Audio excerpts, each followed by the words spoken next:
This is the Average Guy Network, and you have found Home Gadget Geeks show number 533, recorded on May 5th, 2022.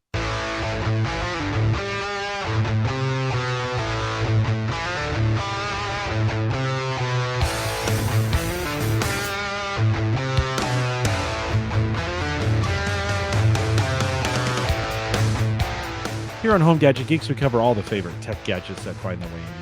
News, reviews, product updates, and conversation, all for the average tech guy. I'm your host, Jim Collison, broadcasting live from the AverageGuy.tv studios here in a beautiful Bellevue, Nebraska. I think spring is almost here. We're supposed to see some 70-degree and sunny weather tomorrow. Of course, we'll post the show. Now, I got Paul Braren tonight. He always does great show notes. So I always say world-class show notes, but tonight we'll have some in mind. Paul does the best show notes for someone who's not the podcaster that I've ever seen. So Paul, thank you for the work that you do. Like, your show notes are incredible, Paul. Thanks. First of all, Paul, welcome, and thanks for all that you do. Thank you so much for having me here, and I appreciate the shout out on the show notes.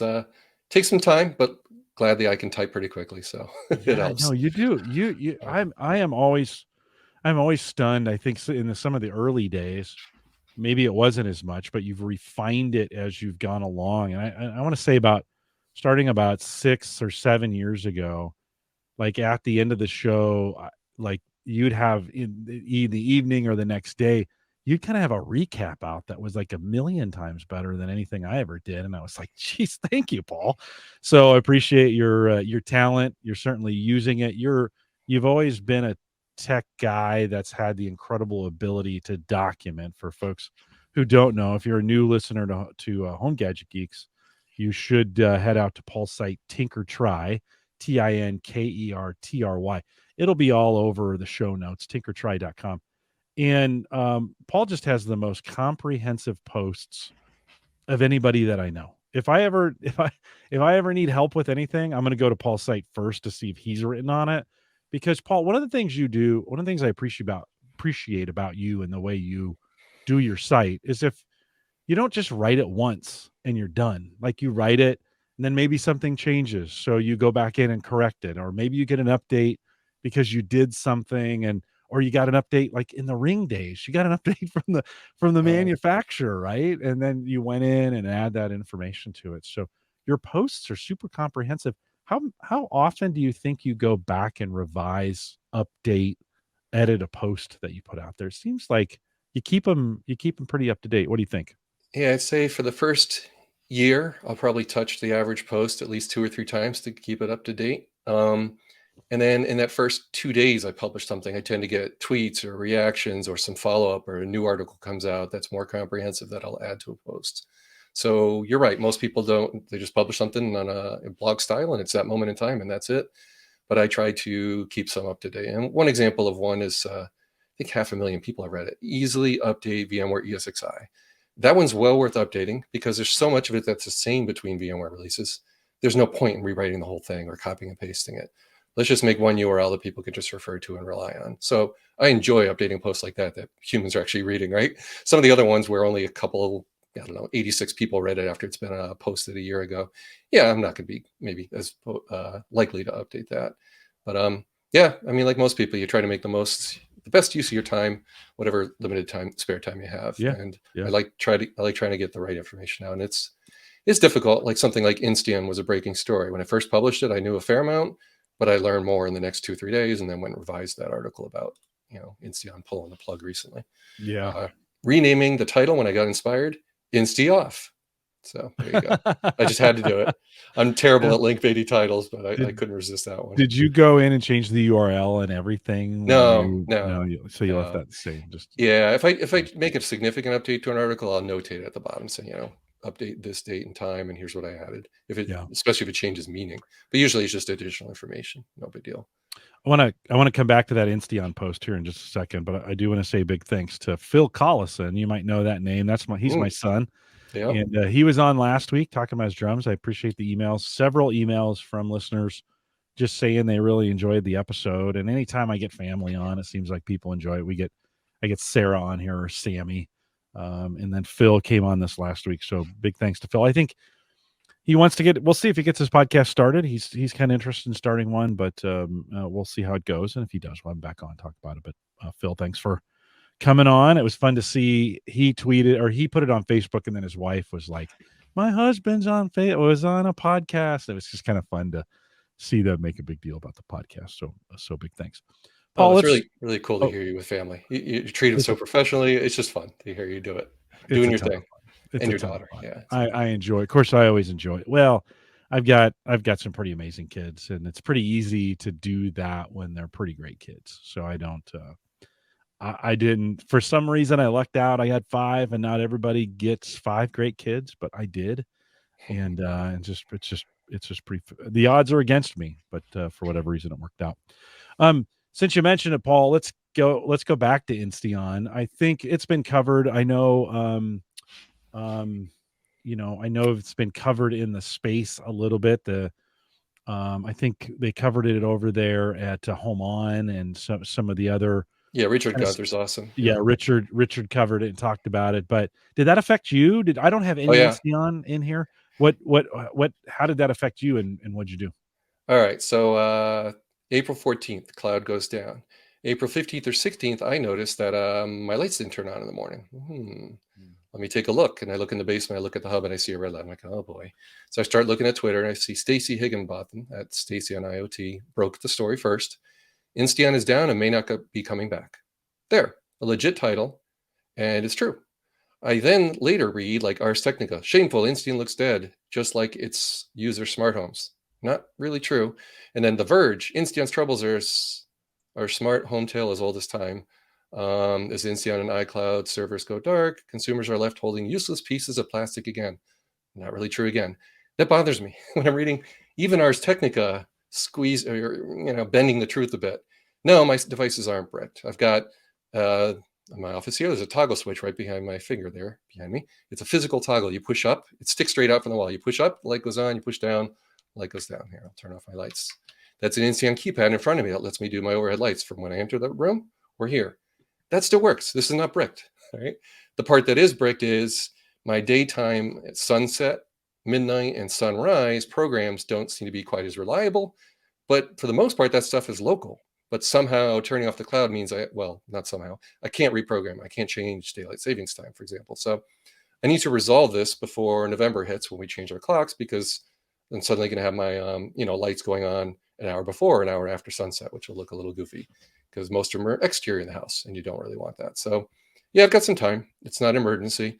I don't have to replace the stuff inside the house though. I really just need to replace the hub, a way to reprogram and make it so that my devices I already bought and have been using for almost a decade. So this was listed on our tech successes. The last time you had me was July 2020, and I talked about my tech successes. It was a good 8-year run with Insteon at that point. Well, now I've made it to 9 years, and then poof, this is about as bad as it gets when they yanked the cloud away and didn't even give us any advance notice. So Yeah, I think that's what really drove people nuts was yeah, just the lack of notice. I think, and you never, if you give your audience or if you give your customer base too much notice, there's crying and wailing and gnashing of teeth for an extended period of time. So sometimes you got to be careful not to go too early. Mhm. But in this case, if you give no notice, I mean, you really leave people in a lurch. Now, a light switch, Paul, how long do you think you've had that light switch installed? Do you think? 7, 8 years. So it's been a while, Oh yeah. right? So it's And not a in tech fail completely. I mean, I had a yeah, good run and it was reliable. But yeah. in the world of IoT devices, this is a little bit of a debate because in the world of when we think about a regular light switch, I mean, I've got light switches in my house that are 30 years old, maybe 40, right? And they still flip Hmm. on and flip off. They still work, right? Now, our computers, our phones, we're replacing every 2 or 3 years. So we have a mentality life cycle. We're like, oh yeah, it doesn't seem unusual that my phone would maybe, brick at year 4 or brick at year 5 or whatever. But like light switches live in a different place, I think. Like Yeah. you kind of think, because I would say, well, you've had it 8 or 9 years. That's its life. Why not just replace it with another brand? Pick the brand that you're gonna go with instead of Insteon and move over. When I say that, what kind of reaction do you have of like, hey, so just replace it? You know what? How does that make you feel? Well, not good because it would cost hundreds. So, like, I have a workbench in the basement where my Tinker Try, workbench lab is. When I walk down the basement, I got a keypad on the wall. I didn't physically wire. I made it so when you enter the basement, you just tap a wall pad and it turns on the bench that's across the room. These little subtle interior home things. I had no reason to rip and replace them. They all still work. It's Mhm. only the lights at the front of the house that turn off at sunset and turn on at sunset and turn off at sunrise that I need to address. So if I can do that for about $200, it looks like, and you threw the article in the stream I see in the chat. Yeah. Yep. But yes, inside, if you go to tinkertry.com, right on the homepage, right near the top there, the Insteon article, and the solutions seem to be one company's called HomeSeer. It's a Raspberry Pi device. It's going to ship preloaded, along with a HomeSeer plugin that allows it to talk to my Insteon hub. So all my existing hardware, instead of having a red light in my Insteon hub, I'll now regain control of it and be able to say, okay, sunrise, sunset, and the Congress has changed the law, and then we're going to stop daylight savings in 2023. I should be able to handle all that. Yeah. And then I'm good. My house is 27 years old. I've had automation for 9 years. I wasn't particularly interested in rewiring this to multiple spots in the room. There's no way I'm going to do that. I use the switch all the time. Yeah.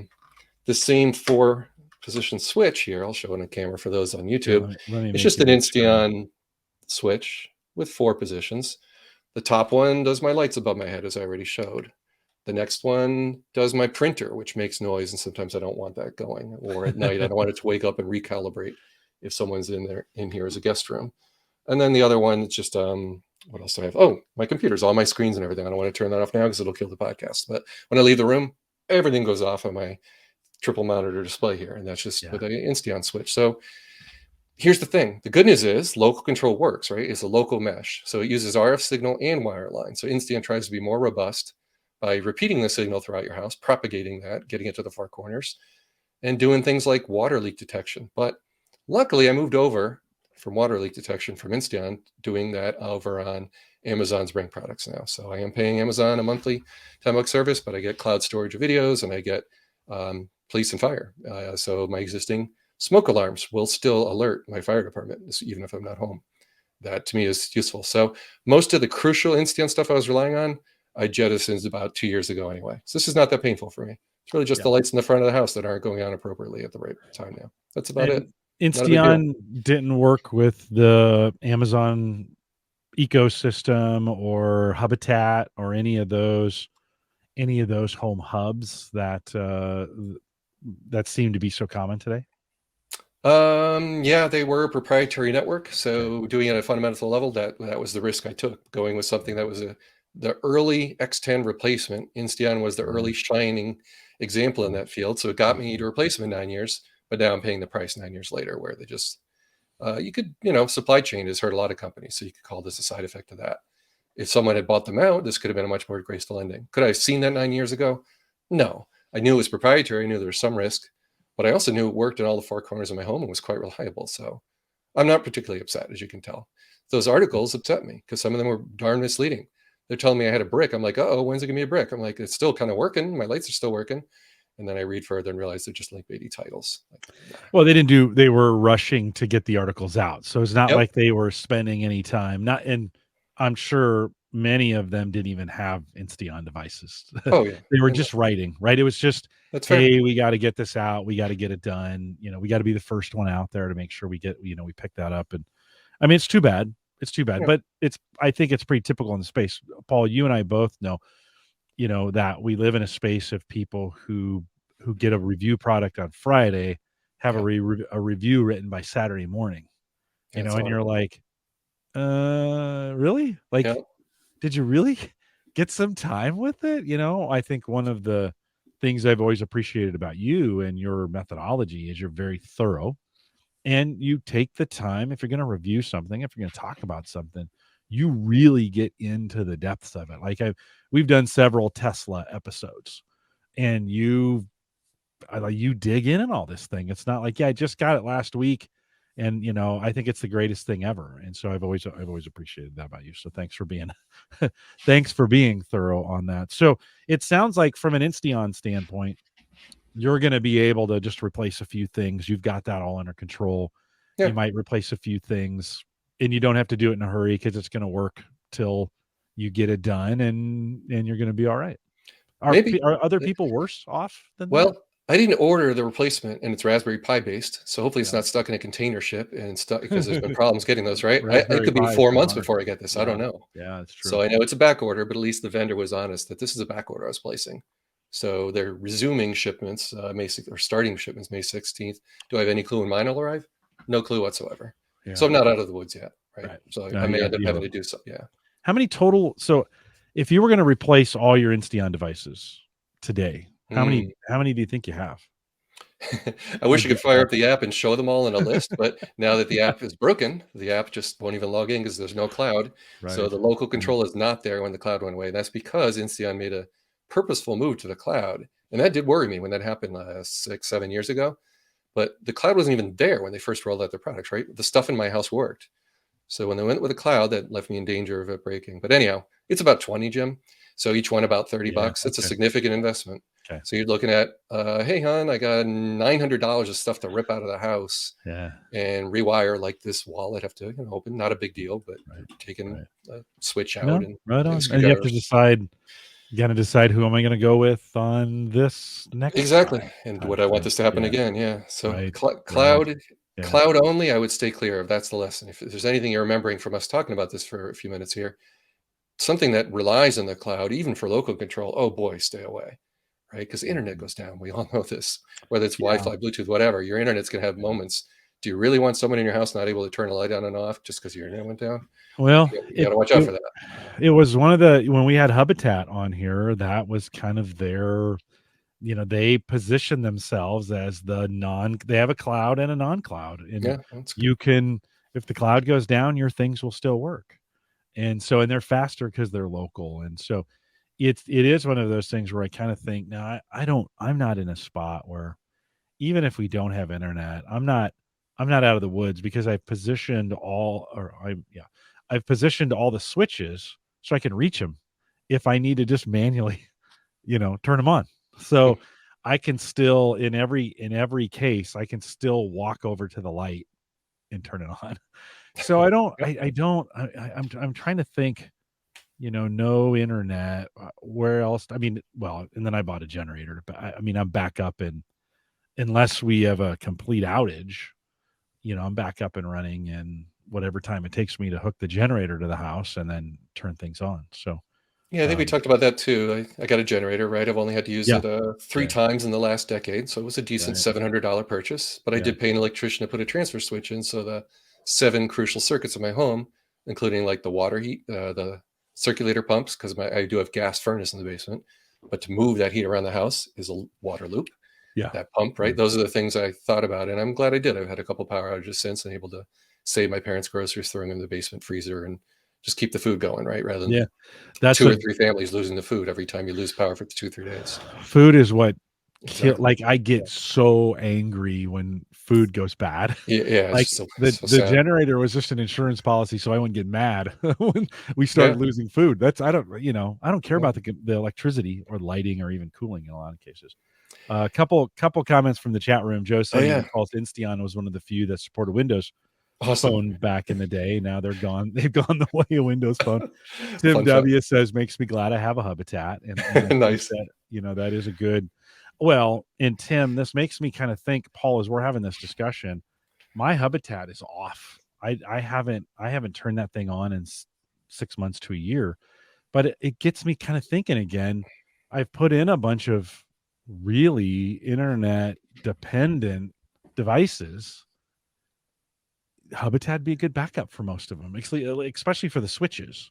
If I were to lose internet and I needed things to work, so I may have to take a look. I'll have to update my Habitat about 8 times to get it there, because they're always adding so much. And then Joe says there's no such thing as a cloud, just other people's computers, and unfortunately they turn them off from time to time. And Insteon turned theirs off. So, Paul, anything else on that you'd add before we move on the Insteon topic? I think I'm good. Just stay tuned. When I get that Raspberry Pi device, I'll obviously try and add that right to the same blog post. Just say, here's Yeah, how the story ended, right? Did I succeed or fail? I might do a separate blog post for that, depending on how setup, goes. But yeah, no, thanks for bringing it up. I think that would affect decent number of folks. They were a pretty darn successful company. It sold a whole lot of stuff from smarthome.com. Yeah, and So it's pretty engaged. They have a pretty engaged audience too. Like Twitter lit up, blog posts came out fast. Like it yeah. wasn't a low, it wasn't not a low scale kind of like, oh, they quietly disappeared. There were some people like, what the, and so if you've had Insteon, I'm sure let us know in the comments there, maybe on YouTube or whatever. What are you doing to get yourself? Paul's talked a little bit about getting back on the road. What are you doing to get back on the road without an Insteon hub? Paul, One closing thought. Sorry, I had one footnote to no, that. yeah. I can flick my lights on and off manually at sunset, right? So I can buy myself time that way. I don't want to make this to sound dire. It's not a big deal. Right. The fateful decision Insteon made to move to the cloud meant they were trying to allow access outside the home, which was never a super important feature to me, frankly. So I knew I was nervous when they moved to a hub that required cloud versus the local control I had already enjoyed for years, where I could program things like sunrise and sunset. But that did mean owning and having software to locally attach and updating firmware myself. You know how the world goes. People don't do that. So they kind of needed to go to cloud. I get it, but it also bit me in the end. So I'll just leave it at that. Yeah. No, right on. Joe also says Home Assistant, which I use as well, as a good database of devices that allow Yeah, control. That's another workaround. Good point. Yep. There's several workarounds for this. Yep. Yeah, and we've had all of them on the program, Habitat, and have I had the Home Assistant guys, or maybe we just talked about it, but all of them have some element of local control to them, and have been are good. I've kind of fallen back to Amazon as just the hub of control, but I still have multiple. You know how it is. They're all over the place. You got the app. Yep. You got the device. The device has an app. I just installed this week. Or I mentioned this, I think, last week, or maybe it was Saturday. I installed a Miros garage door controller on for the garage door opener, and that makes a Wi-Fi attachment, and then I can add that to Cool. I can add that to the A lady and say open the garage door, and she'll ask for a pin, so I have to give a 4-digit pin, and then to close it you just say, hey, close the garage door, and they close it. Pairing that with the new Ring cam that I just put in the garage, I can now see kind of like, oh, did I leave the garage door open? Although last night I didn't check the monitor and I didn't check the door, and I went to bed and the garage door stayed open, and I got to figure out that routine that says, hey, the garage door's open at 10 o'clock, just close it, right, type deal. I gotta figure out where I'm going to add that routine in, so that it even if I make a mistake and don't check it, it does it for me, right? Yep. So super easy install. It was maybe one of the easiest things I've installed that's been home automation in a while. So it's pretty cool. Same here. Ring is aiming at both my garage doors from the exterior. It actually works out where I can monitor what's going on in the front of the house and see either door is open. All with one camera, right? Yeah. Whatever solved the problem. It's nice to be able to do that. Yep. Yeah. What was I doing last night? I was doing something and I was just out of routine. And so I just went to bed, and I didn't, typically I get up I look at the cameras, and is everything good? And then I go to the garage door, open it, just visually check it to make sure it's closed, close it, lock the door. Well, my whole routine was messed up last night. So this morning when I'm driving off to work, I look at my phone and Sarah sends me a text message. Did you get up early and open the garage door? I was like, no.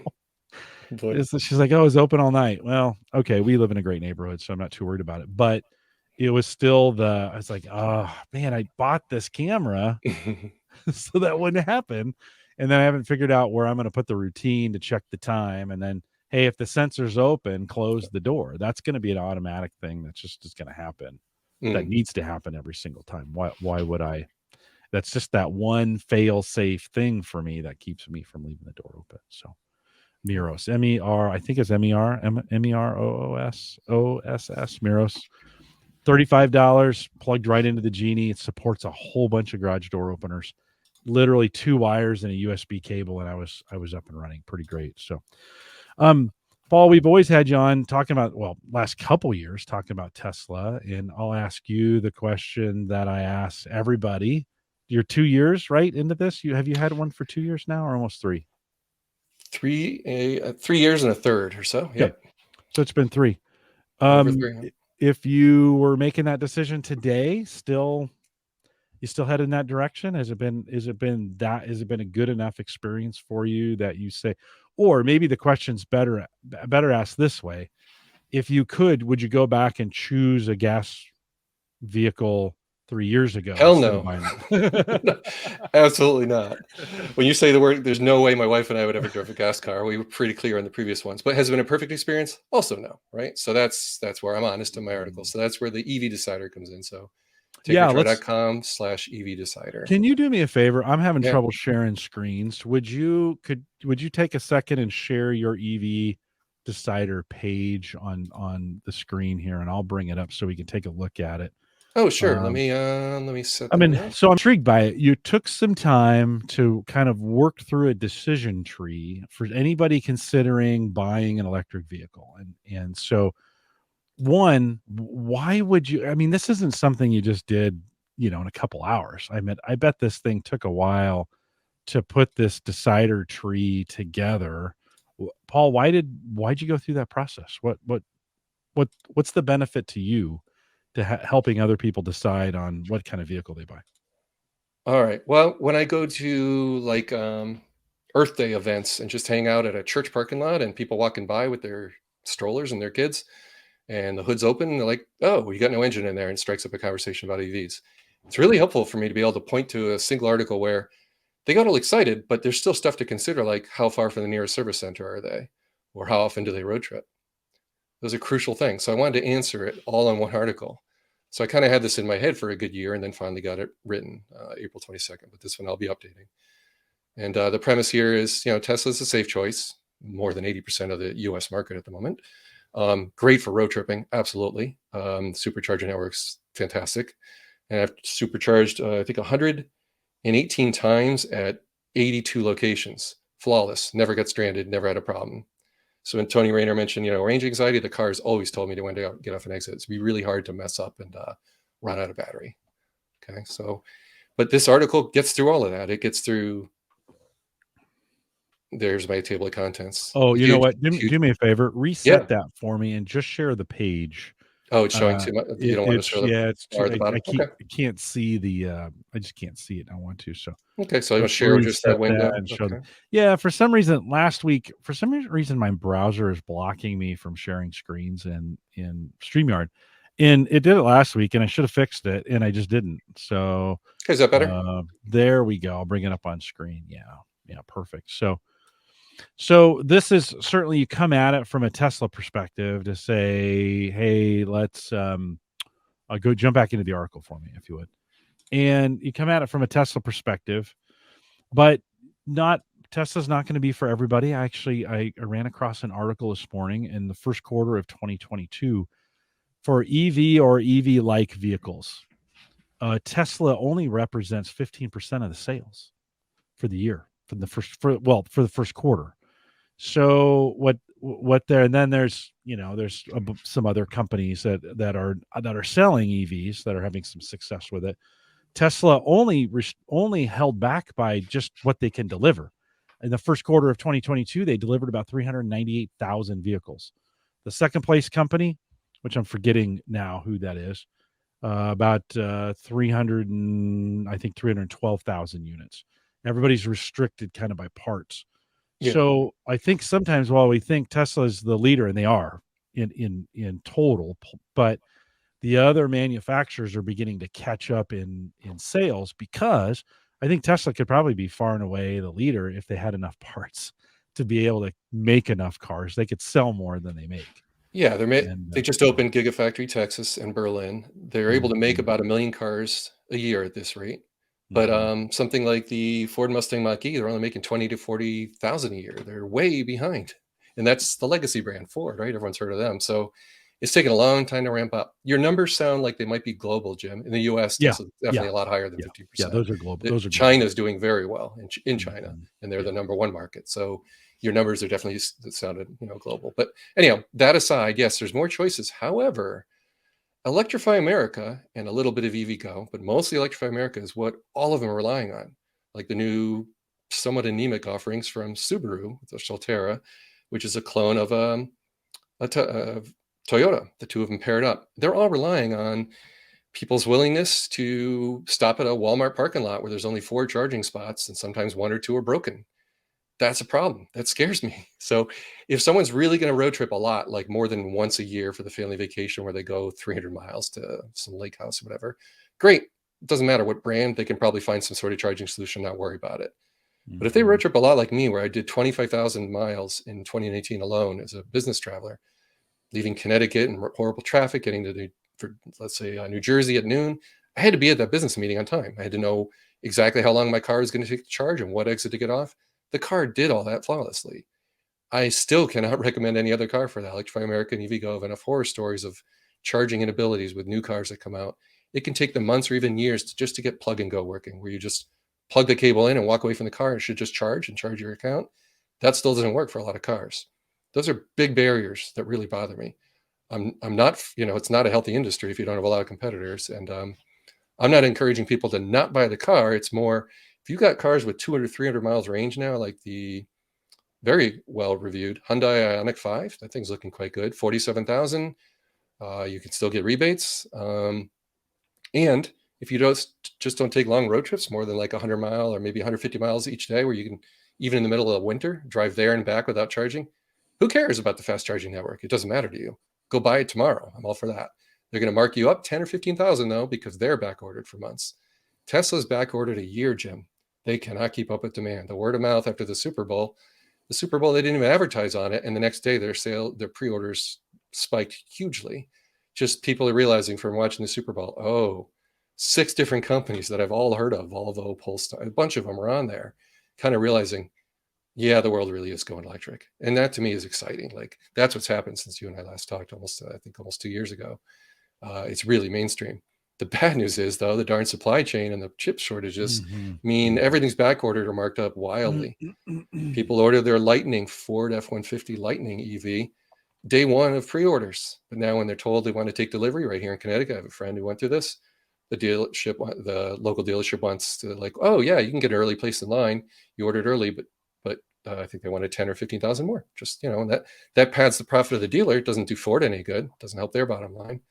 So that stuff worries me. The financial health of the legacy companies with the shenanigans that go on with markups are not good for the industry. And then finally, Electrify America's ability to electrify America in a competitive way to actually catch up to Tesla or exceed them. They should, because there's a whole lot of brands. They're not there yet. They're not even close. And that's what this article, let me scroll down in the article. Yeah. Here's a map for you, Jim. There's market share and who's growing. You can see Tesla there, almost everyone else shrinking in red. That is a pretty clear graph of what's really going on. So great article to read, but then you scroll down and let's look at the chargers. There we go. Here's Electrify America. Where you live is not looking too good, Jim. Look at that map.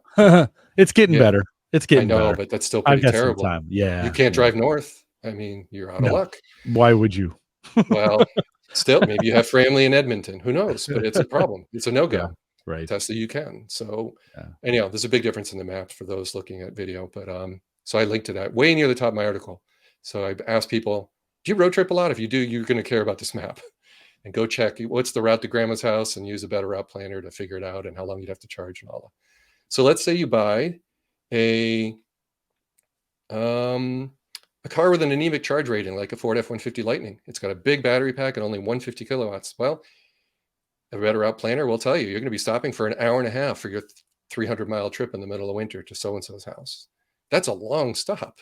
A Tesla will typically do that. It's a smaller car, but do that between 20 and 40 minute stop to get you all the way there if you're just a little bit out of range. So those are major considerations. Charging speed on a lot of new cars, they're missing the boat. Chevy Silverado, they nailed it. They went with a much faster charger, but they're also coming to market a year later after Ford. So Silverado is exceeding Ford in every way, including range, it looks like. But again, ceding market share, they're coming out later. Anyhow, so yeah, the article goes on to explain gas savings as part of it. Here in Connecticut, electricity is quite high. So the gas savings are less amazing. So I spent, here I show up a typical month. In March of 2022, 80% of my charging was at home, 20% on road trips. So you can see basically me going to Boston or New York in the snowstorm and miserable weather and rain and wind. Well, that meant my range was reduced a bit, so I did have to stop. So you see some red spots. So I spent $100 on electricity. I would have spent $290 on gas. Not bad for 1 month. It gives you an idea. But is that the reason to buy the car? Well, again, if you're a business traveler like me, yeah, maybe. But most people don't think about that quite as much, although gas prices have certainly gone up. And then finally, I tell people that are just less informed about what's the difference between Model 3 and Model Y. Headroom. If someone elderly is getting in out of the back seat, you're going to find a Model Y a better buy, but it's going to cost you more. And it's the hottest car, so you're going to wait even longer. So yeah, and then here's our two cars. My wife quickly replaced her car once mine died too, our old Honda Civics. So markups are the biggest problem industry-wide. I don't want to bash dealers unfairly.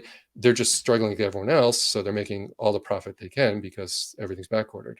So when the used cars sell more than new ones, well, why would a dealer sell it for MSRP? I get it. It's just a real big problem right now for all cars, not just EVs. And then finally, the decider has these many questions to ask yourself. Are you okay with the backlog? Can you wait 4 to 12 months for your car? If your answer is no, then I just direct you right over to some other brand of EV. Right? It's that simple. You're not getting a Tesla anytime soon unless you're willing to pay higher than the MSRP for a used car. That's how goofy it is. People want the car right now. They might sometimes do that. All right, Jim, and I know your audience all over the country and Midwest, right? I want to get into this one. This is pretty cool. National Highway Traffic Safety, through this insurer, they published this thing about car fires. All the hullabaloo about Chevy Bolt, which was bad. We had to recall them, but overall hybrids per 100,000 cars, 3,400 fires per 100,000 cars. Gas, 1,500 fires per 100,000 cars. Electric, 25 fires per 100,000. So all the press, when you read about a Tesla crashing a battery from 3 years ago in a Model S, probably has very little to do with today's world. And we got to remember, though, that these numbers are based on still pretty low percentages of electric EV vehicles representing the total base of cars, right, that are out there. I mean, so it should be low, right? So it'll be interesting to see when electric vehicles represent 50% of the car market, if those numbers still statistically hold true, This is I'm not just one of doubting, many data the points. safety, but Yeah, the percentage is much lower though. If a car much spontaneously, lower. yes. Yeah. It takes a very significant wreck to impinge upon the battery pack. Yeah. And it keeps it from tipping over. It's way down low, the center of gravity. Right on. Yeah. I think, and battery technology continues to get better. And so I think that it could and should be the safety story going forward. I mean, if we've already seen gigantic, improvements in safety on both styles of vehicles by introducing, the Subaru, we have eyesight on some of the other vehicles, right? Volvo almost guarantees you'll never crash, right? Because of that. Think about the Tesla and what it's got available to it. So that should bring some level of safety anyway. It would be interesting to take a look at those same numbers, then don't split them by electric, hybrid, gas, split them by cars that have safety features and those that don't. So Jim, I'll say Right? this. I think I mentioned this in the previous time I appeared. The number one factor for my wife and I shopping was safety. The Model 3 was the safest car tested ever tested when we bought it in 2018. 2019, it got tested in Australia and Europe. Same results. So the rollover risk, the crush resistance of the roof, all of it, just head and shoulders about accident avoidance as well as just safety if you actually have a wreck. So that's fires aside. Way more likely is, what's my likelihood of injury getting from point A to point B? Correct. And that's part of our shopping. So if that's important to you, well, Tesla's still above most of the others, although as there's more EVs coming out, they're proving to be generally as a category very safe vehicles because of that low center of gravity.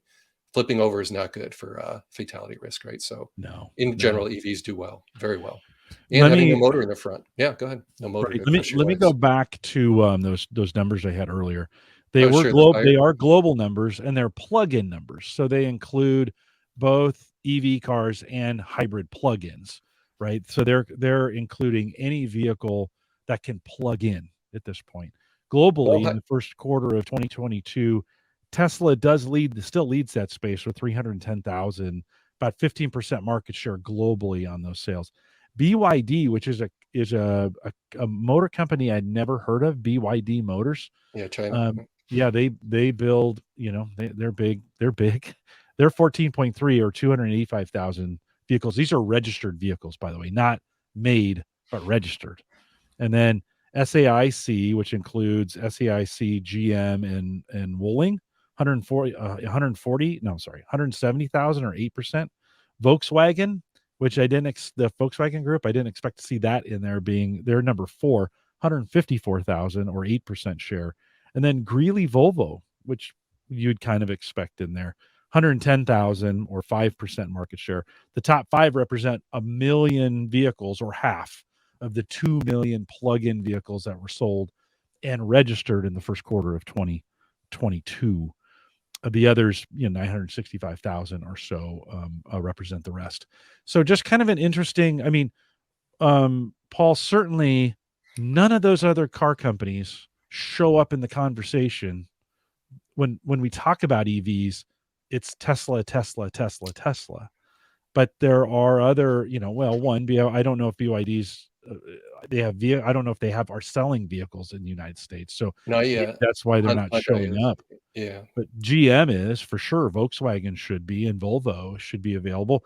Audi, Subaru, like you mentioned, Honda has begun to push some of their plug-in vehicles out. So Barely. They're an anemic yeah. effort. Toyota was No. actively lobbying Yeah, against EVs Toyota. as recently as 2 years ago. So now when they came Right. out with a new one, the range is only 224 miles. Its charging rate is the slowest ever tested by most of the bloggers that had their hands on it the last week.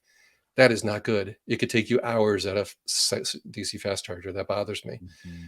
I was reading Subaru's equivalent, the clone. I think it was their website that said, if you buy this car, you get 10 free rentals for a gas car if you're planning to take road trips.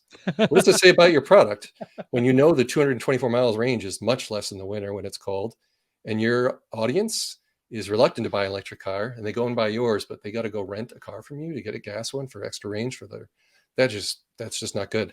Coming out with a car that's upper 40,000 or 50,000 with 224 miles of range is not a smart move at this point to be competitive. Mm-hmm. Plus, they're losing the $7,500 rebate because the Prius hurt them, because now the sales plug-in hybrids go against that federal rebate as well as battery. Oh, I should mention that. You mentioned car fire. So hybrid is the word they use there. Sometimes they call them also PHEVs, plug-in hybrid electric vehicles, versus BEVs, which is what Tesla is. Teslas were always BEVs. There was never a gas motor of any kind. So you'll hear that interchangeably used, but for the most part, people don't say BEV, they just say EV. And they tend to mean, when they're talking about Tesla, certainly, or Hyundai Ioniq or whatever the new ones, they're talking about battery electric vehicles that have no onboard gas of any kind. Just important to point that out. It's confusing though. Yeah. So if you ever hear the word BEV, they mean battery electric vehicle, which is pretty much synonymous with EV for most people. But anyhow, range is the next one. I talk about winter, how you take a hit. Heat pumps, we could talk about more if you want, because that definitely applies to homes. We'll get into that. I'm trying to replace I'm trying to stop using natural gas in my home here in Connecticut. So there's ways to do that now using heat pumps. Utility, about Model 3, Model Y, or what size of car, how big it needs to be, hatchback. Road trips, which car would you have your grandma or ma buy, driving from Connecticut to Florida safely? It's still a Tesla, unfortunately. There's not a lot of choices. They're getting better, Electrify America, along the major corridors like 95, but let's say you're having someone drive 1,000 miles to a rural place like Mississippi from Connecticut. That is not so good. Those routes are still pretty spotty and not a lot of chargers from Electrify America.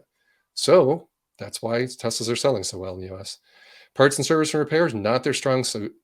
The whole car industry has people waiting 5, 6, 7 months after a minor fender bender for a rear bumper or whatever. So parts are supply, constrained. Tesla's no exception. And they're not known for excellent communications when you're getting your car repaired. So most of the time they can do it with mobile service. And that was true for me. I had a couple of minor things fixed right in my driveway, which was awesome. But if you live far from a service center and you have even a minor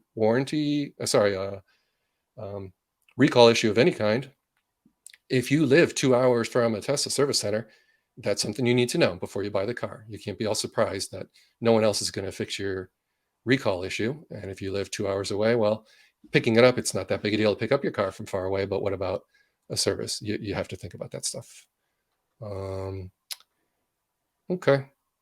And I get into some hasty decisions Tesla's made. They change their prices. They're pretty fickle. Well, dealerships change their prices. Well, Tesla.com is where you order your Tesla, but they change the price as well. That's something you have to deal with. So if you order the car, it might go up or it might go down after you place an order. They're everywhere. If you're looking for a niche car that no one else has, that's no longer a Tesla, right? Especially if you go to a place like California with 1 million a year coming out. They're already way more successful than the Prius ever was. So that I own the most, safest, most popular, and most efficient EV ever made, the Model 3 from 2018. And those records still haven't been broken, which is kind of amazing. Fit and finish, okay. Some people are very bothered by something like that. My wife's car did have the roof glass realigned after delivery and a bumper piece of plastic realigned. One visit, and they fixed both of those, it's done. It had no further visits, no other service for her car. She's got a 2020 Model 3. No big deal. So you read all kinds of horror stories about fit and finish. Well, luckily it didn't strike my family. I got two of them. Model Ys, they've made them for 2 years now. Tesla's done getting a lot better reviews for their fit and finish for initial quality. And then finally, bumpy ride or noise. They're on the sporty side for sure. So if you like a soft ride on the highway that absorbs bumps and is super quiet, Tesla might not be for you. There are quieter cars from BMW and Audi that'll do better at super high speeds, like Texas, where you drive 90 miles an hour. Backing up. Are you cool with backing up to charge? Some people just absolutely break out in sweat backing up. Well, you got a giant backup screen on Tesla Model 3 and Model Y, but you do need to be aware that charging's from the back left corner on all of them. So that's why my article covers that. And then finally, full self-driving. Fine, if you have a problem with it, just skip it. But it's making the whole fleet safer with 8 cameras watching everywhere you drive. The people that are part of the beta, like me, they're making your car safer and better at avoiding accidents down the road. So it's nothing really to frown upon. Just don't buy it. Don't have that feature. And then finally, it's still not working, right? I mean, no, it's a full self-driving is, yep. Yeah, it's still not. They're still struggling with it. But so I think Tony, or let's see, someone made a comment when you were talking on a recent podcast. We had a Model Y owner on, right? And mentioned about highway driving and fatigue. Yeah, they do a really good job. So here I am driving to Boston and New York, and stop and go traffic, insanely miserable New York traffic on a Friday afternoon at 5 p.m. I'm leaving. What idiot does that? But you know what? I arrived with plenty of range. I had extra range. It was actually a warm day. When you're going slower speeds, your EVs do better. So not only do you not have range anxiety, the car tells you exactly what exit to get off and how long you'll need to charge to make it to your intended destination, but it reduces risk by and stress by stop and go traffic all the way down to zero. So a lot of cars, even Toyota Corollas that I've rented about 100 different cars from Hertz over the last 20 years. So I've been in a lot of cars. They're getting better, right? Don't get me wrong. A lot of them have lane centering, but to have tight turn radius lane centering even on the highway, it'll never disengage. The Tesla will handle highways perfectly and stop and go all the way down to 0 miles an hour, all the way back up to 68 or whatever you had your speed set to. And read the speed limit signs and change the speed accordingly. Tesla's nailed all that. So miserable traffic from New York should have taken me 2 hours. Took me, I think it was closer to 4 getting home, but I was still fine and in a decent mood, and my car handled it fine. I didn't run out of battery. So my point of an article like that is just saying, here's real world stuff. And by the way, it cost me $13 with Connecticut's expensive electricity to get my 225 miles to New York City and back from where I live in Connecticut. Week earlier, I drove to Boston, 55 degrees Fahrenheit less, snowing, 24 Fahrenheit. Miserable conditions and wind. All right, my range was 100 miles per gallon instead of 147 miles per gallon equivalent.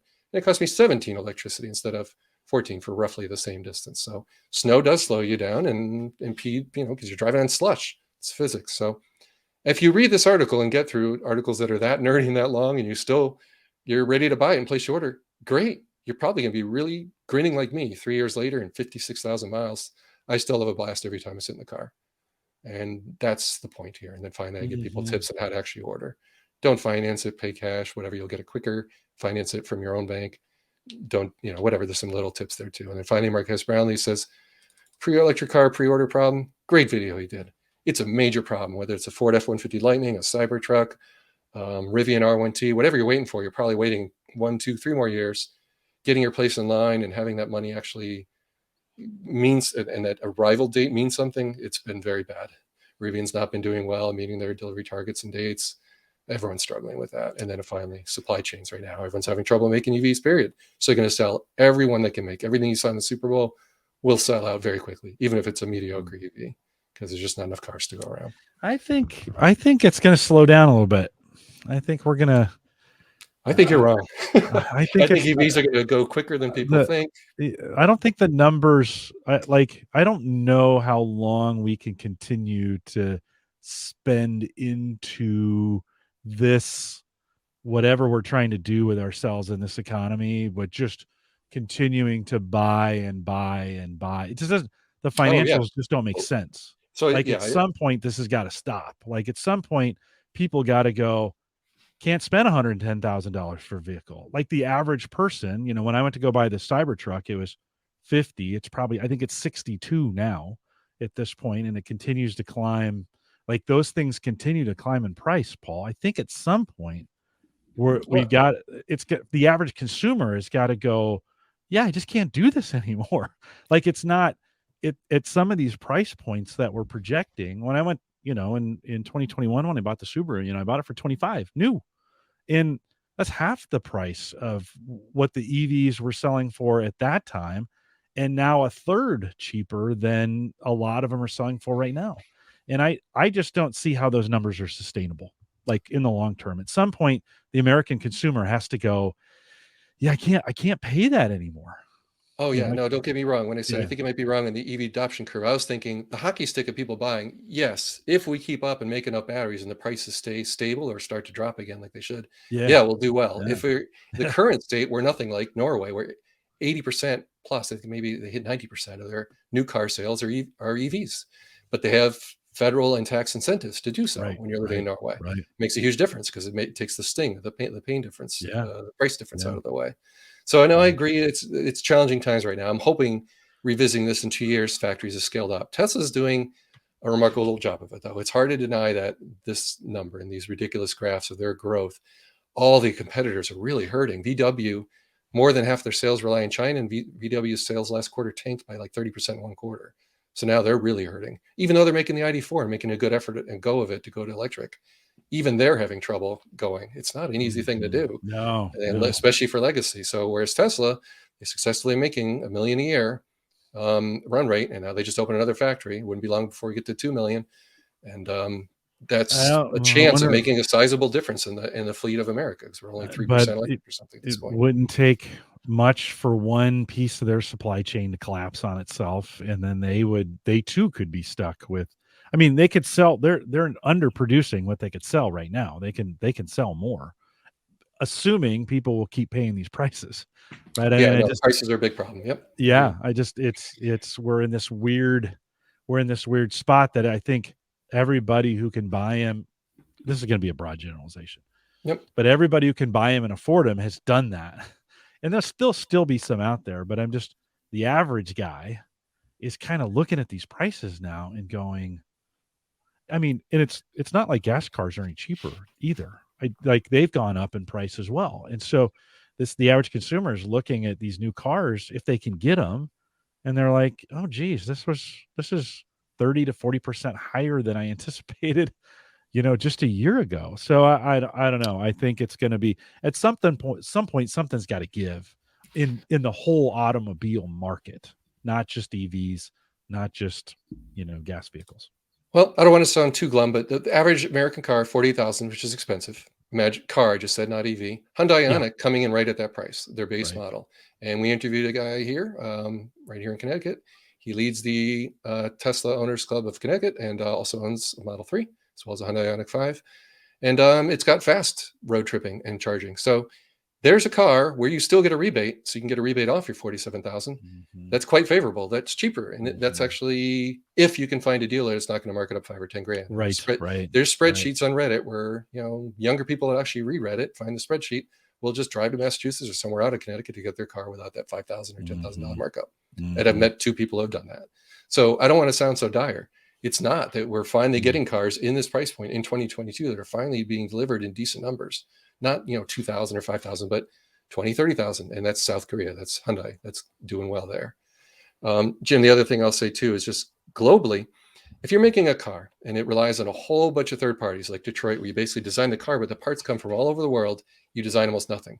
The seats come from one place, the electronic control module from another. You're really beholden to all those supply chain holding up. Tesla's done a whole lot more vertical integration internally and make a whole lot more of their stuff, including their seats, a lot of the electronics, so they can multi-source or even make a lot of their own components.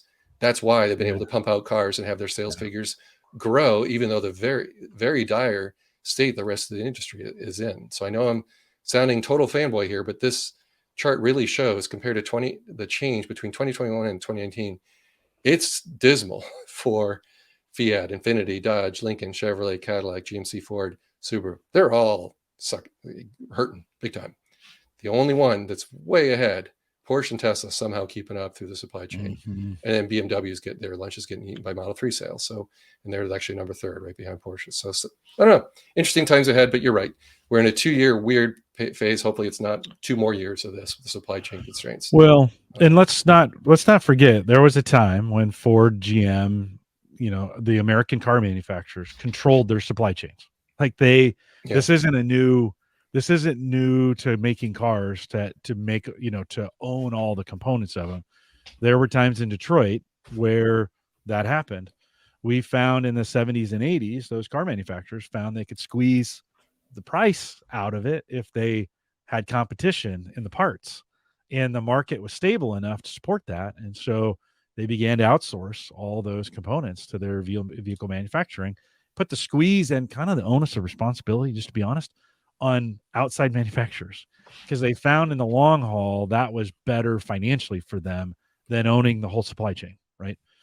So it'll be interesting to see how this V2 version of this that Tesla is doing will that work for them. Will that be, it's very expensive to own your own supply chain. When you make the batteries, you take all the responsibility for the making, designing, manufacturing, building of those. And to squeeze costs out of it, you got to squeeze it out of yourself.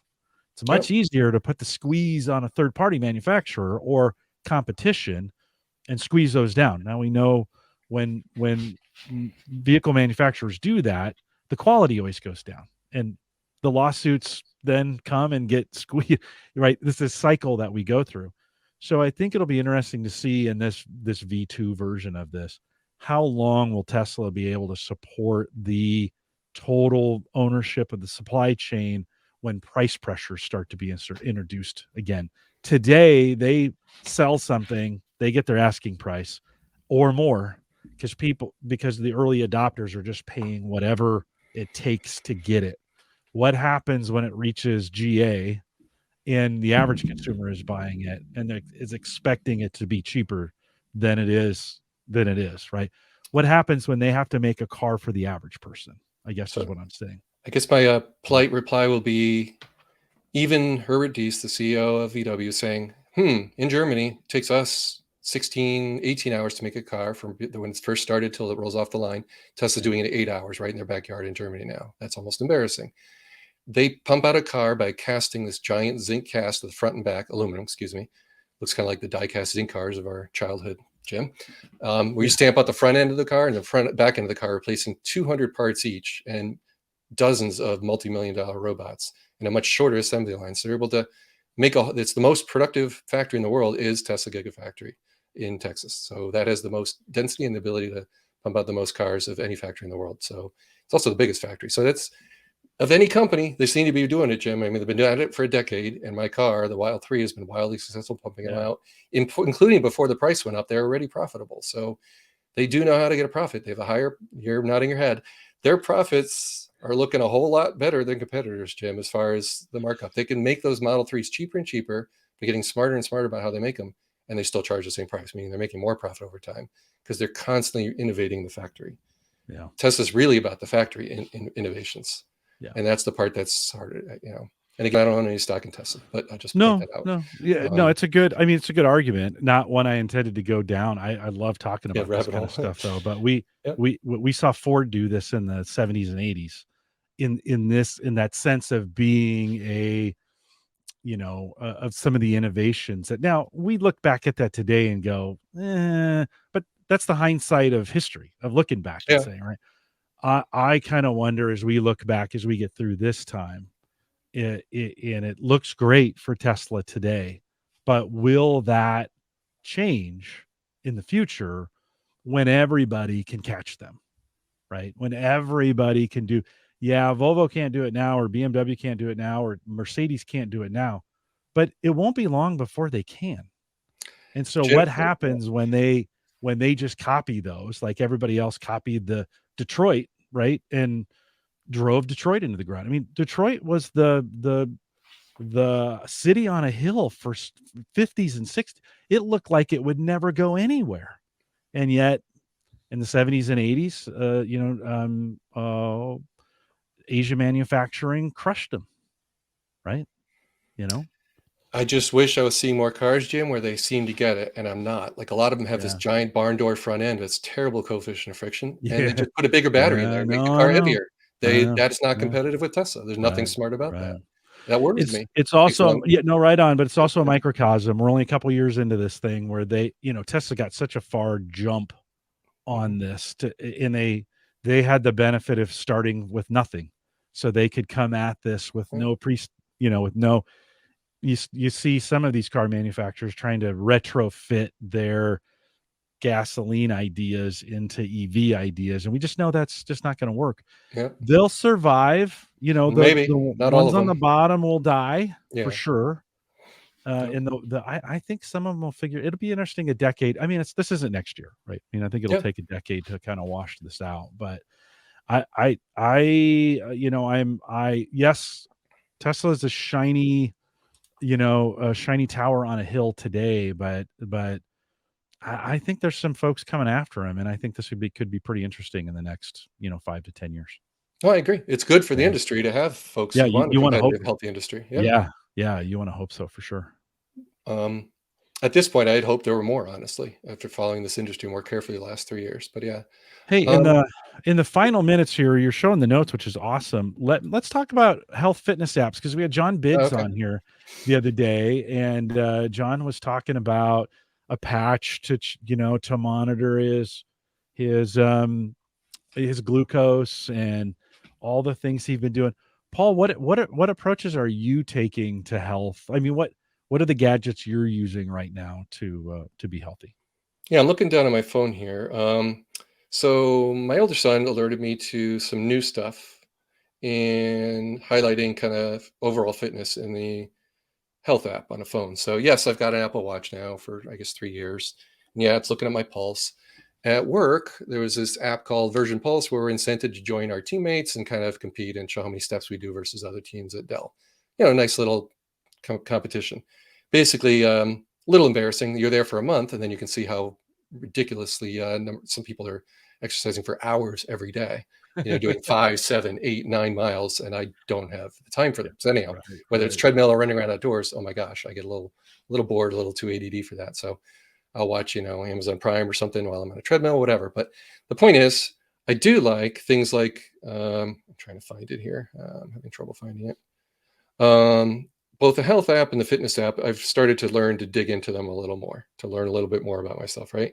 So I'll look at, say, a 2 mile walk on the treadmill at 4.5 miles an hour and look at my heart rate as it climbs and compare over time as I do that for every day for a month straight. Do I see improvement? That's the kind of stuff that motivates me, right? To start to see some numbers and math. So it's really cool when you had some guests on talking about fitness and Yeah. some of the long-term things, and food goes into it, and 23andMe you brought up, and actually I Yep. didn't quite finish listening. I'm going to finish that one while I'm driving to Boston tomorrow with my wife. So that Have was you a good. done 23andMe?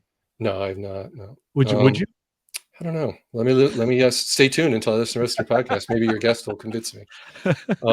I know the story he told though about his brother dying prematurely, right? Yeah. And him giving Yeah. him a better shot at maybe not dying in the same way. Yeah. He thought it was just because he was overweight, his brother. Well, it turns out it wasn't, right? He was also Right. predisposed. So that was Right. pretty compelling stuff there, Jim. That was a good interview. Really good. John did a nice job that day and walking through it. I've gone back and forth on 23andMe, Paul, and not Hmm. from a privacy standpoint and Yeah. not even from a health standpoint. I don't know. Like I Yeah. go to order the kit and I'm like, I Could, don't if you know. learn something really dire, will it do the rest of No. you any good? Yeah, I don't worry about that. At this You don't worry about important that? Okay. age, no, I don't. No, I don't know. It's one of those weird it's just one of those weird things with me where I just go, yeah, I don't know. I'm a little skeptical, but I'm also like, is it really worth it? And it's only $100, so it's not like it's that expensive. But Hmm. I've just really struggled. As soon as we got off the show with John, I was going to go like, okay, I'm going to order the kit tonight, and then the next morning I didn't, and I was like, I don't know.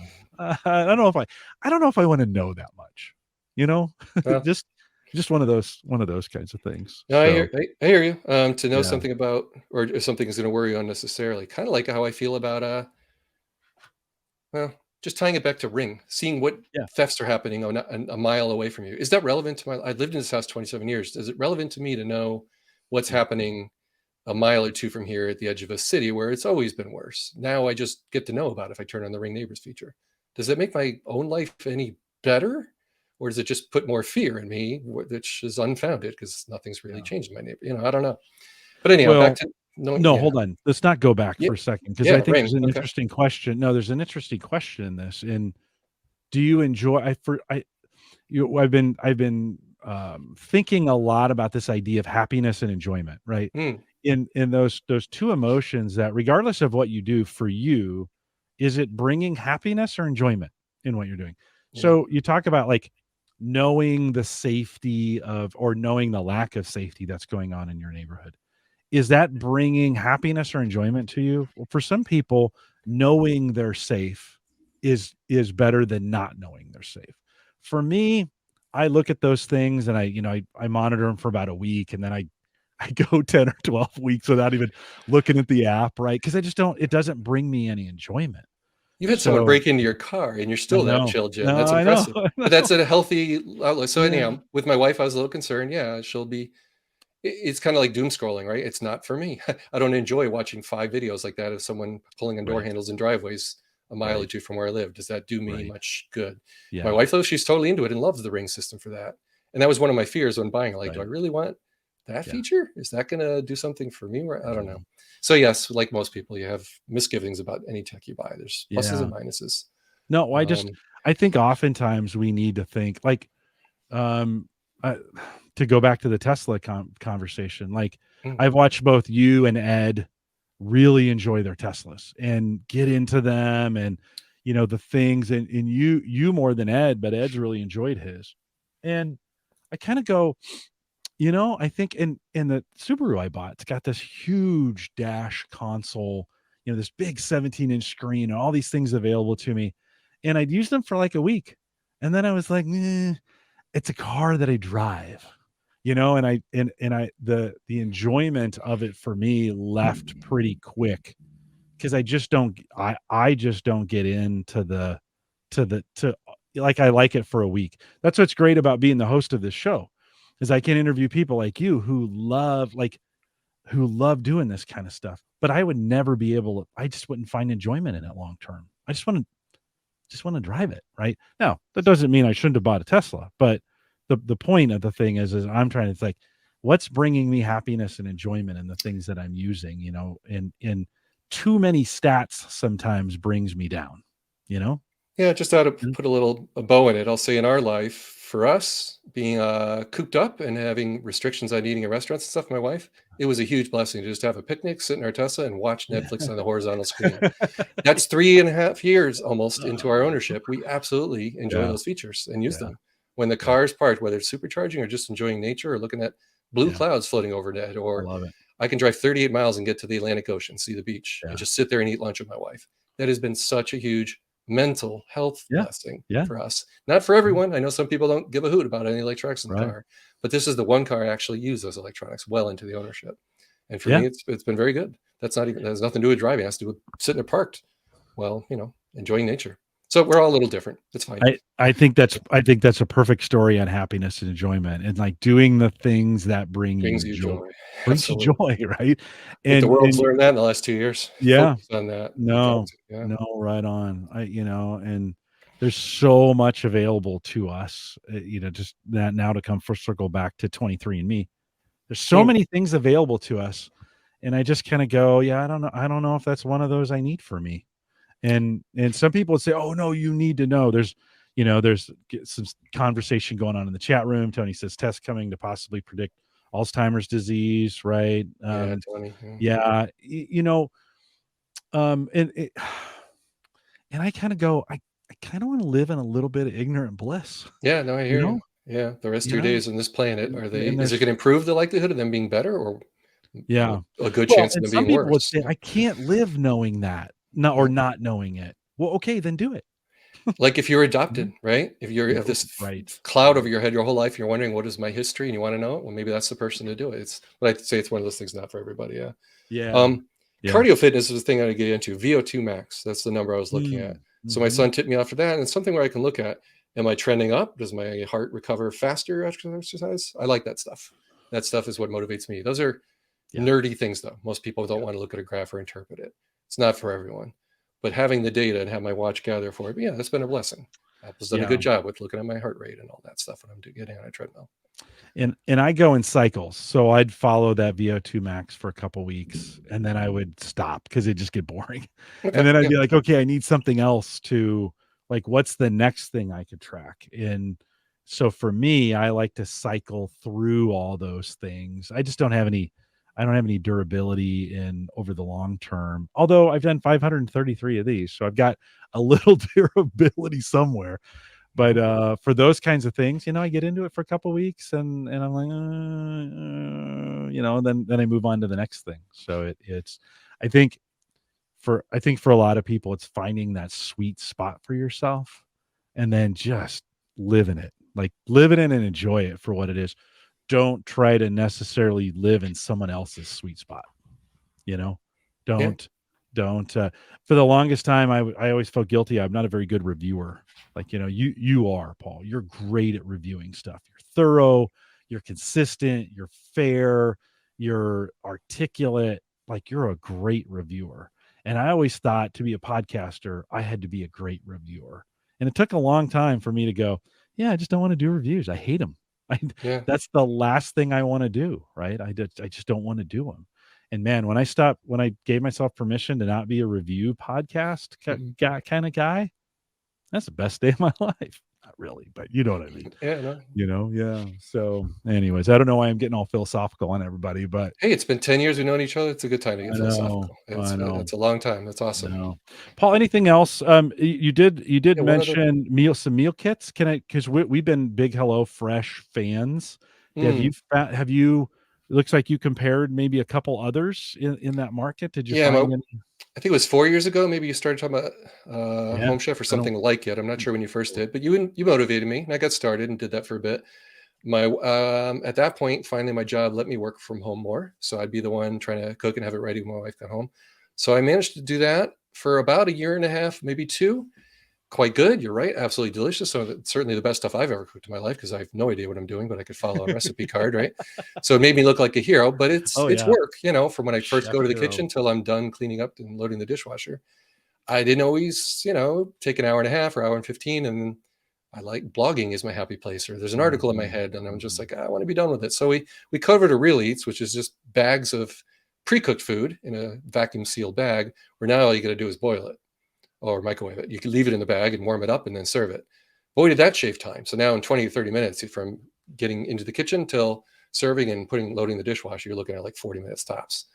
That was appealing, but like many things in life, it got a little old after a year and a half or two. And then finally, now my wife's home more and actually taking over cooking. So we've married 31 years. You take different roles at different points in your marriage and jobs and all that. So she's just a fantastic cook, and she's been able to make low carb stuff and get creative in the kitchen. I have zero creativity in the kitchen. I know where I'm defeated. So I can follow a recipe card. And someone listening to this, I would encourage you to do it.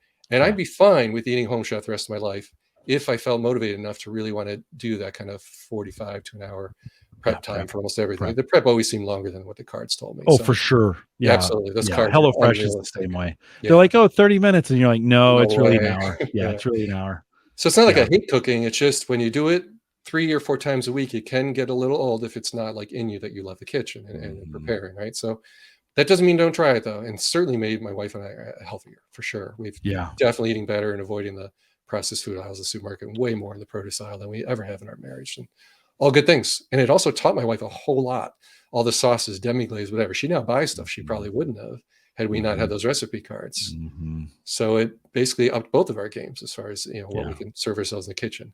And man, some of it's really tasty. Like you said, I've had some amazing meals that are better than probably 95% of any restaurant I've ever been to. Like, I'm like, wow, I just spent a 10 or 12 bucks on a meal that I'm enjoying way more than $40 restaurant I used to go to 2 years ago or something that I don't so much anymore. So yeah, change things for the better. You're absolutely right. Thank you for encouraging your audience to think about those meal kits. They're pretty amazing.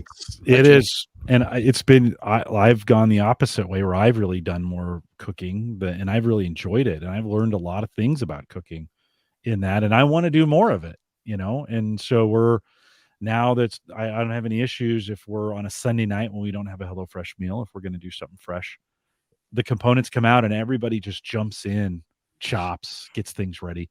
Certainly, it's a lot faster when 3 people are doing it than 1, right? So we get meals ready a lot faster, and everybody kind of knows their place. Like, oh no, I'm the sous chef tonight.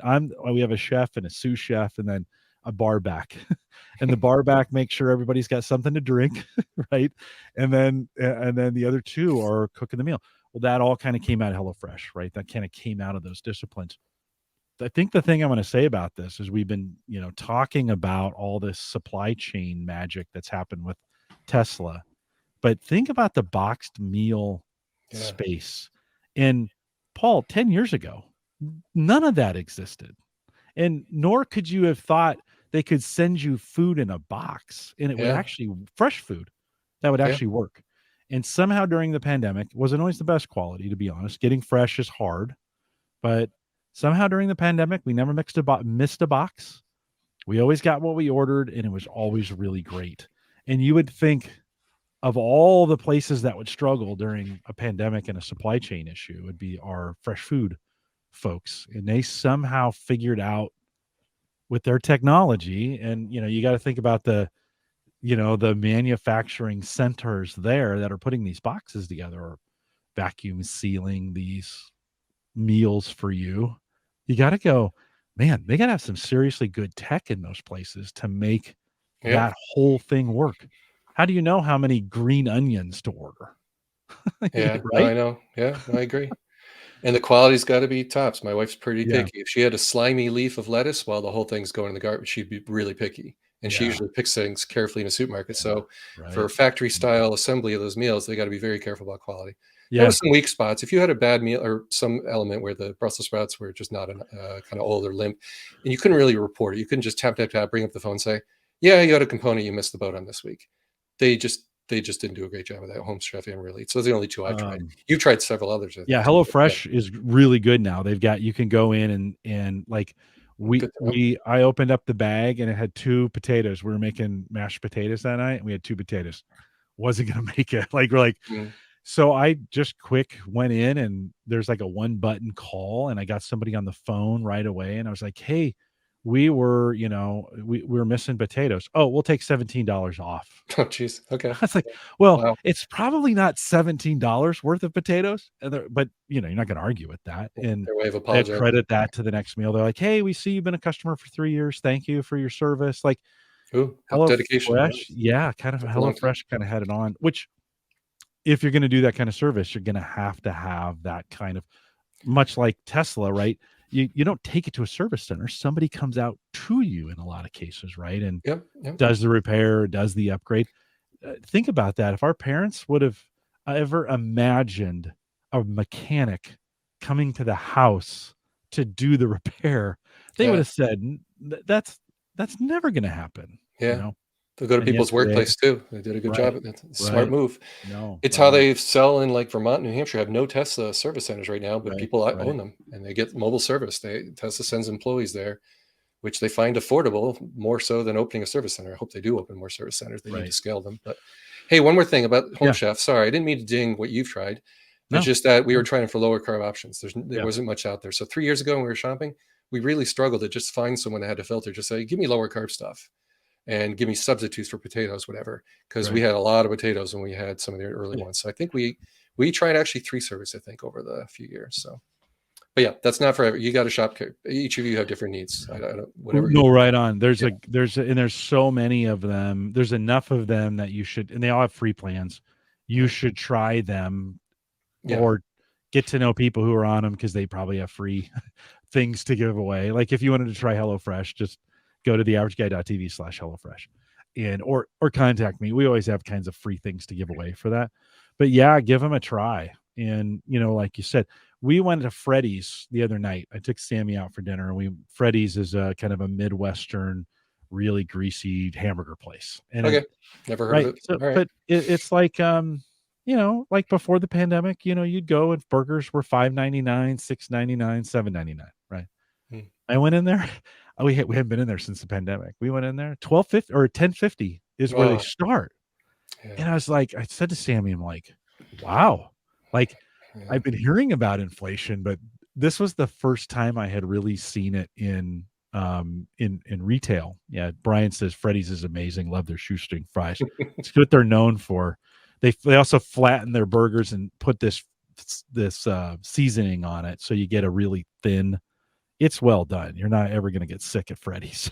Um, but it's in there. You put the bacon on it, but Paul, it was the first time I really felt I guess I should have felt it with gas prices going up, but I didn't. I felt it at Freddy's when I Mm. was, things that were like 750 just 2 years ago are now 1050, and you kind of go, "Wow, that's it's 25%." You Yeah. know, No, not a great thing to see as you and yikes! I get a little older, a little closer to retirement. You see that kind of price volatility. It's a little scary. Yeah. When you're imagining I a know, fixed income version yeah, of yourself in the future, right? Yeah. yeah. Joe's got them too. Yeah, they're kind of a Midwest. Um, well, yeah, but at least you and I both have some time. I'm thinking about this. I'm like, okay, I'd rather have this kind of inflation now than when I'm 2 or 3 years away from retirement, and I'm Mm. thinking I have enough money at that point, and then it's eating into I don't have any time now. At least I have some time to make up for it. I kind of go, oh, okay, well, I'm gonna have to save a little bit more. My time horizon might be pushed out a little bit because of this. I'm just glad I have a little more time I looked at in my this. 401k in the last year and it went down 10%. Not a great feeling. Not Yeah, no, I've been working on that since my no, mid-20s when I was first hired at IBM. They encouraged me right, to put it aside. And here I am. It's like, oh, 10% right. in 1 year gone. Yeah, Anyway, super, I super try not to look at painful. it too often. Yeah. As you shouldn't, right? You Yeah. should Yeah. every couple of whatever makes you feel comfortable, whatever makes you happy, I think is the right. Which is um why I filter certain words on Twitter. I keep it in my happy place. I inform people about heat pumps and why electric cars are exciting, or yeah, what I spent, what it actually yeah, is like to own it. I keep it in my happy place, or my latest article about Insteon or whatever. So if anyone's, interested in trying to get rid of the gas line to your house, that's my next mission for my home, right? So I got rid of yeah. both cars. My mower is still gas for now. It's a sit down, but I'll try to get rid of that next. Snowblower would be good. I And think then you're close, finally, by the way. how do I get rid of the gas furnace? And that's Yeah, where Europe is way ahead of us, Jim. yeah, They're called air source heat pumps, but they're called high temperature air source heat pumps. What that means is the water circulating through my baseboard heating in my New England home needs to have that same temperature to act the same house that I've been in it for 27 years. So to do that, you need a heat pump that makes hot enough water to make it not noticeable that you ripped out the gas furnace in my basement and replaced it with an electric one. So that's my next project. Hopefully that'll be a success. It's just in America, we're behind Europe on that. There's way yeah, less distributors, way less installers. It's a little bit scarier. It shouldn't be. Heat pumps are an ancient tech. It's basically just an air conditioner that can run in reverse, and they can right, do right, minus right. 14 Fahrenheit easily now, and I don't get below 0 Fahrenheit almost never in Connecticut. Where you are, Jim, probably a little bit dicey. You'd have to Couple go with it. times, Some couple heat times pump, a year. Yeah, many heat pumps now market themselves well below 0 Fahrenheit, though. right. So the Yeah, it's technology's gotten caught better. up where you can replace all of America really shouldn't be putting in gas furnaces.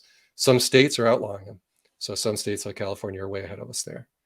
So yeah, imagine someone buying a home in California. You're not running a gas line under the lawn to that. No, it's just electric, which gets more and Mhm, more solar and wind over time. mhm, That to me is mhm. why the future is a little brighter, Jim.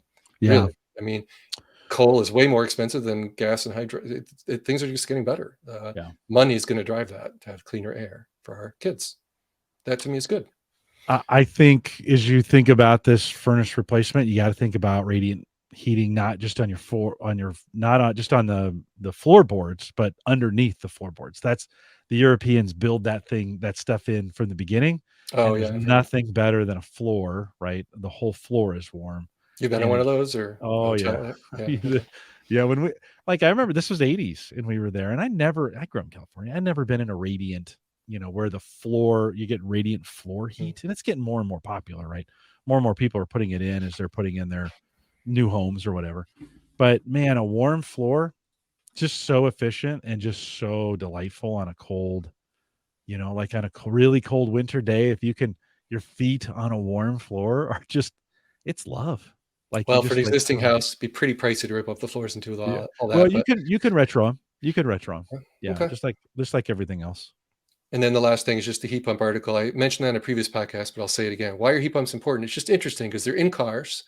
So gas cars are only like 20-30% of your burning gas is turned into forward motion. The rest is heating up the hood and the engine and heating up the occupants. An electric car uses a heat pump to be way more efficient than like a toaster. Regular heater for an electric car, that's what my Model 3 has from 2018. And basically just like you put a piece of toast in, you see the orange glow. That's 1-to-1. The watts burned are turned right into heat, about 100%. If you go with a heat pump, you get 300%. You get way more efficiency. You're sucking in heat from under the hood outside your car and bringing it into the occupants. Or if the battery needs to be warmed when you're going to a supercharger, you bring in that heat from the outside. Or, cars basically move heat around where it's needed. An electric car, keeping the battery happy, keeping the occupants happy. Homes, the same thing, Jim. So I replaced my water heater for the shower water. Fine. We did that 3 years ago. Total success. Spending way less in electricity than we would have on the gas.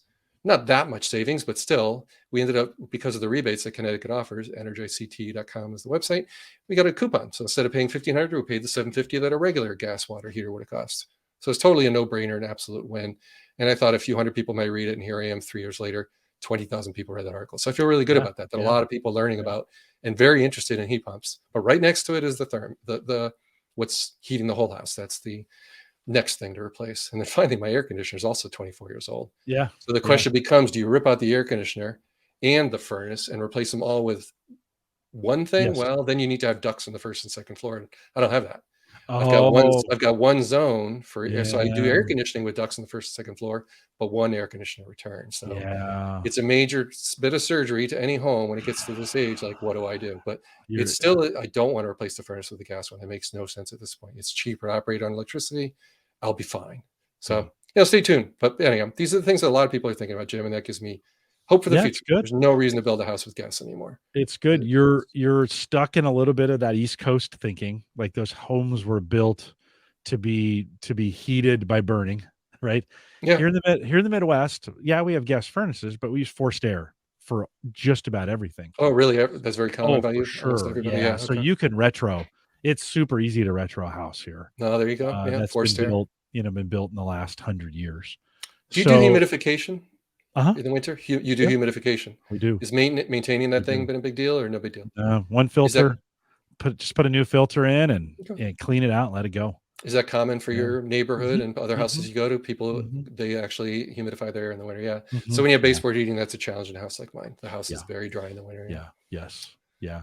Yeah. Same, the radiant heat when we lived in Europe, it's all radiant heat, same struggle. You got to use some kind of humidifier during the winter otherwise it gets super dry in those cases. And I think I'm going to follow your lead. When we replace the hot water heater, the next time we replace it, I'll probably go with the heat pump one that you have. And then the decision has to be made. Like, the other thing that works out really well here in the Midwest is geothermal. So if you can drive, like, it's not super common, but you can, if you got the space and the right land, you can do most of your heating and cooling from the constant temperature of the earth. And so there's just some, the running geothermal has gotten a lot cheaper and a lot easier than it used to be. So that's another way, as we think of replacing, gas and fossil fuels. That's another thing. And I'd love to, this is the perfect house for solar here in Nebraska. So I'd love to have, because my roof has the perfect pitch and it faces south. And it's like, all I got to do is load that up. So I'm kind of waiting. Nebraska has not been the most solar friendly state, right? We're a corn, we make ethanol here, right? So they're not really that interested in it's getting better, right? It's getting better. But so we've got some things to do, but I, as we replace things, I think we're going that direction as well, Paul. Yeah. Well, just on that topic, I get to see the first commercial Tesla solar installed in Connecticut. So it's on a house that's built in 1836, but its entire roof is making electricity. I found that very inspiring. It was a mere 20 minutes from where I live. Yeah. And Clean Technica, to my amazement, published it, which is really cool. So it was neat to work in conjunction with another legitimate blogger that's been around a lot longer than I have. Why shouldn't we? Why shouldn't we be using all these technologies? Joe says in the chat, he says, we're all electric here, but it's easier to do in the South, and that is true. In the summer, a heat pump really earns its keep.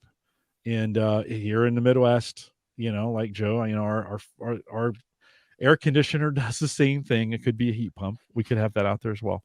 On the geothermal side, and again here in the Midwest, a lot of folks have ponds or have a water source that works pretty well for geothermal, so you can run that as well, or water source for heat pumps. So, we've got some, Paul. I think we have some smarter options. I'm more excited about solar for homes than I am EV vehicles.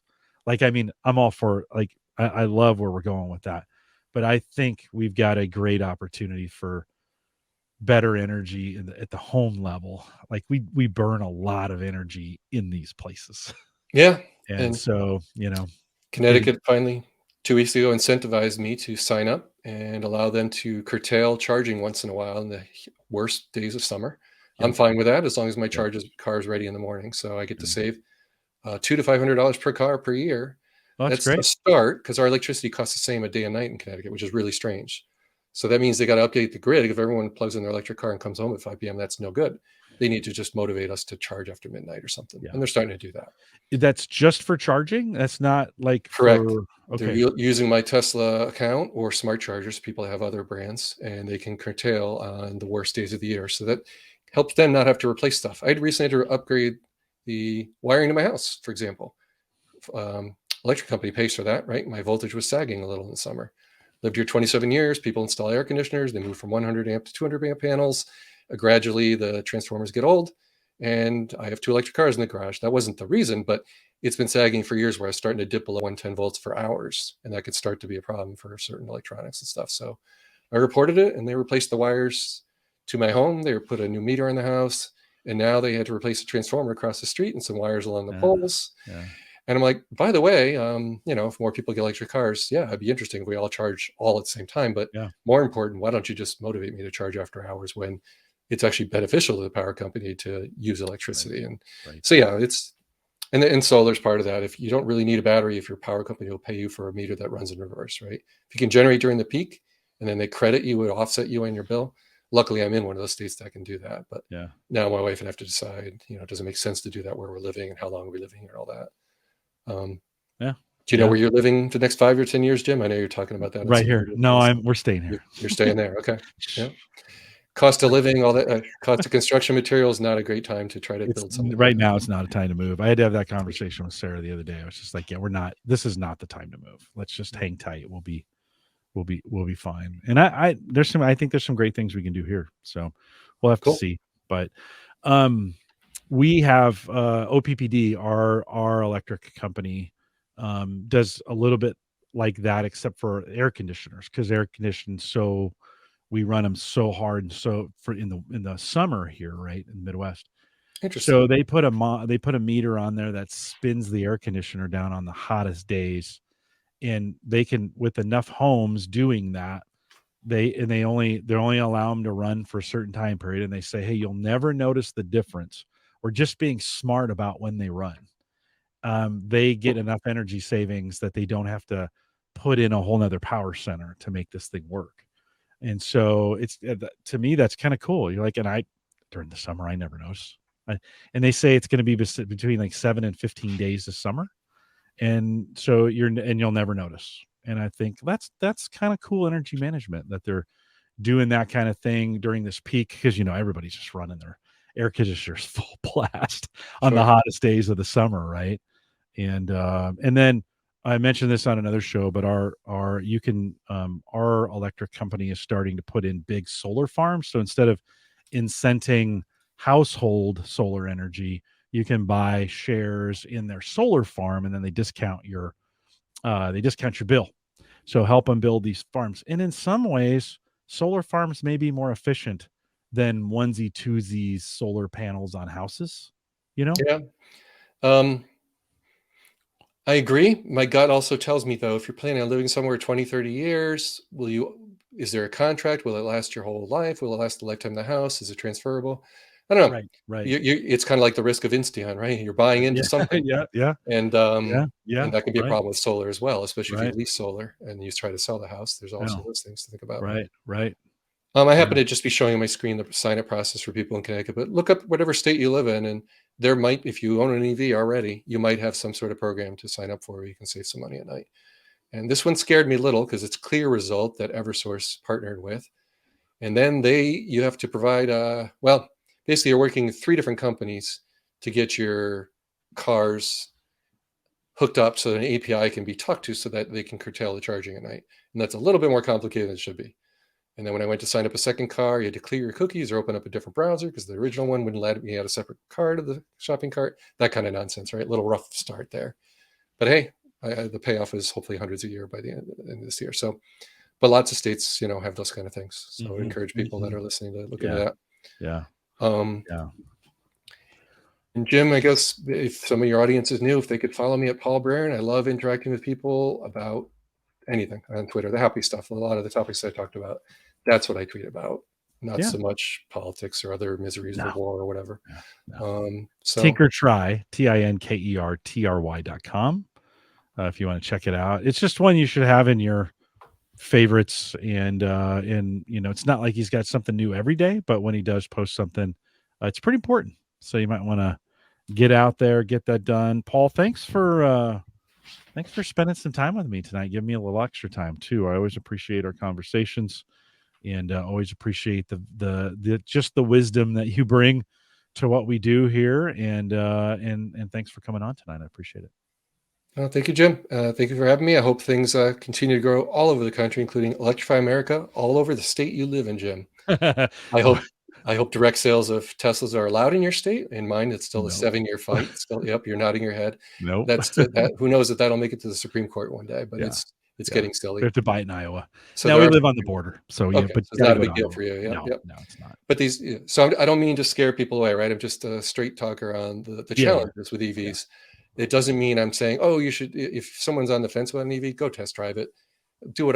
Try that EV decider and give me feedback. I love to hear how people do if it actually help them out, right, in their journey to figure out, does it make sense? The biggest one, home charging. If you can plug in your garage or pay an electrician $500 to add an outlet in your garage, a 240 volt outlet, it's called NEMA 1450. That's your first step. If that's like $500 away to have that installed in your garage, that's what you're telling your significant other. If we get that installed, you never have to go to a gas pump again. You keep your hands clean. Your car's ready to go every morning. You don't have to do the calculus. Your car is full when you leave. That's what was big for my wife. So that's the first thing to research, I would say, for people. Can you charge at home? That's going to be your secret to EV success and happy ownership. So you don't have to think about it in the winter, right? The car's just ready to go. I like it. I like it a lot. Any brand of car. Yep. Yeah. Well, the same outlet will work on any brand too. That's the good thing. You pay an electrician once. It's getting a lot better that way, right? Yep. You can just put it in, then you can just swap out the connectors or the cables or whatever you need. So good. Well, Paul, thanks for coming out tonight. Just a couple reminders on our way out. One, if you've made it this far, you're awesome. The endurance. I'm at a standing desk. I'm feeling it. I got my are you? A little bit of motion here. Talking with my arms. My knees hurt after standing for an hour or two because I stand at work. I alternate. Yeah, I don't do it all day. Yeah. I go back and forth, but I can stand all morning. But then I go to sit down at lunch, and I'm like, oh, and I can feel it. You can feel it in your knees. Well, good for you for standing up. If a couple things. Big thanks to Christian. Of course, Maple Grove Partners. They kind of run everything that we do from an infrastructure standpoint. Get secure, reliable, high-speed hosting from people that you know and you trust.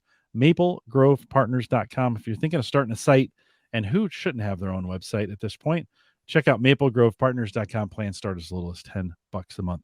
We are live every Thursday, and if you want to continue this conversation in the Discord group, head over to the theaverageguy.tv/Discord or leave us messages. HomeGadgetGeeks.com. If you got a question about the show, whatever, you can leave us a voicemail there. We are live every Thursday, 8 p.m. Central, 9 Eastern. Erin Lawrence is next week. She's going to come on. She has been on fire with her reviews, and I think she's going to bring some pretty cool stuff. So you're going to want to join us live. You're going to want to join us live for sure next week, next Thursday. And then on the 19th, got a new guest. We got another entrepreneur who's doing some cool things with sound and connectable whole home speakers. I think it'll be pretty interesting. He's trying something new. So that'll be I think that's the 19th. Thursday nights, 8 p.m. Central, 9 Eastern, out here at theaverageguy.tv live. If you're listening live, thanks for coming out. We'll do a little bit of post show. With that, we'll say goodbye.